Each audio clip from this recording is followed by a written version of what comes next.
대부분 이런 잡티나 기미나 이런 것들은 색소 레이저를 사용을 해요. 근데 이 중에서 제가 지금까지 얘기한 것 중에 효과가 아주 빠른 것들은 바로 안녕하세요. 퓨린 언니 피부과 전문의 김현진입니다. 네, 오늘은요 이 색소 때문에 고민하시는 분들에 대해서 얘기를 좀 드리려고 그래요. 우리 병원에 오시는 환자분들 보면 다 저 기미 생겼어요 라고 와요. 근데 실제로 봤을 때 기미가 아닌 경우가 한 80%예요. 그렇다면 기미는 어떻게 생긴 거고 잡티는 뭐고 주근깨는 뭐고 이런 것들을 좀 설명을 해드리려고 해요. 일단 기미는 어떻게 생겼냐면요, 넓게 퍼져 있어요. 이렇게 물감이 이렇게 퍼진 것처럼 그게 이제 기미예요. 여기에 생기는 경우도 있고 볼에 생기는 경우도 있고 여기 광대에만 생기는 경우도 있고 이마만 생기는 경우도 있고 여자들한테도 많긴 하지만 남자들한테도 생길 수가 있습니다. 그리고 또 기미하고 많이 헷갈려하는 게 뭐냐면 오타양 모반이라는 게 있어요. 후천성 양측성 오타양 모반이라고 하는 거예요. 그래서 그냥 오타양 모반이라고 하는 건데 기미하고 약간 유사하게 생겼고 기미가 생기는 발병 시기도 약간 비슷해서 약간 헷갈려하는 거예요. 또 많이 헷갈려들 하는 게 저 잡티 생겼어요. 잡티는 일반적인 얘기고요. 이제 흑자라고 합니다. 교과서상으로는 흑자라고 하는 게 이 잡티다라고 생각을 하면 되고, 이거는 진짜 여기저기 이렇게 검버섯처럼 생긴 거 있죠. 이런 것들이 흑자예요. 그 다음에 주근깨는 또 조금 달라요. 주근깨는 어렸을 때 많이 생기고 다이아몬드 모양으로 약간 각이 진 게 땡땡땡땡 더 자잘하게 이렇게 흩뿌려져 있는 거. 그러니까 잡티하고 주근깨는 비슷은 하지만 발병 시기가 다르고 모양이 좀 다르다.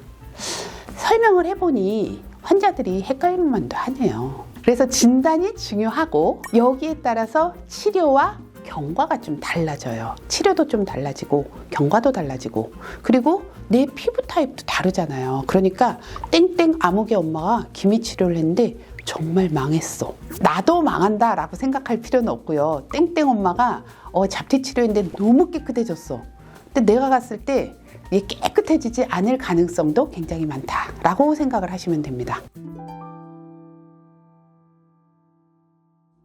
그러면 치료를 어떻게 하느냐? 대부분 이런 잡티나 기미나 이런 것들은 색소 레이저를 사용을 해요. 근데 이 중에서 제가 지금까지 얘기한 것 중에 효과가 아주 빠른 것들은 바로 주근깨예요.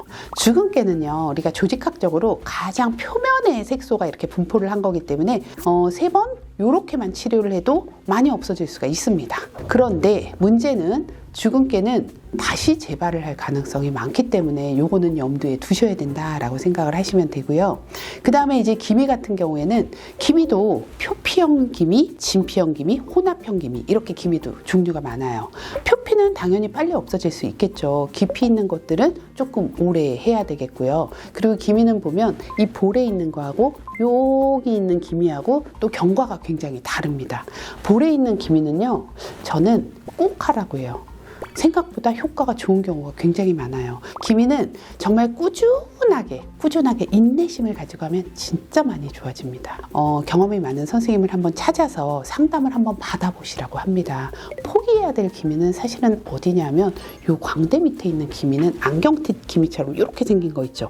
그거는 치료가 잘 안 돼서 너무 욕심을 내지 않고 하는 게 좋기는 하고요. 그 다음에 이제 잡티 같은 경우에는 진한 잡티가 있고요, 연한 잡티가 있어요. 진한 거는 생각보다 잘 되는 경우가 많아요. 뭐 다 그런 건 아니지만 연한 잡티가 오히려 더 오래 걸리는 경우가 많으니까 이것도 참고를 하시면 좋을 것 같아요. 그리고 이제 병원에 와서 치료를 했다고 해서 끝은 아니겠죠. 내 생활에서 주의할 점들이 있습니다. 색소 질환은 자외선을 받으면 다 너무너무 심해지잖아요. 그렇기 때문에 자외선 차단은 정말 1년 365일 너무나 열심히 해주시는 것이 기본 중에 기본이다. 그리고 이제 먹는 거는 비타민 C 평소에 그냥 복용하는 거 중요하니까 비타민C 잘 복용을 하시고 비타민C도 잘 바르시면 이런 색소 질환을 예방하고 후처 치료도 완벽하다고 생각을 하시면 됩니다. 그리고요, 희끗희끗해지는 저색소 침착반이 생길 수 있거든요.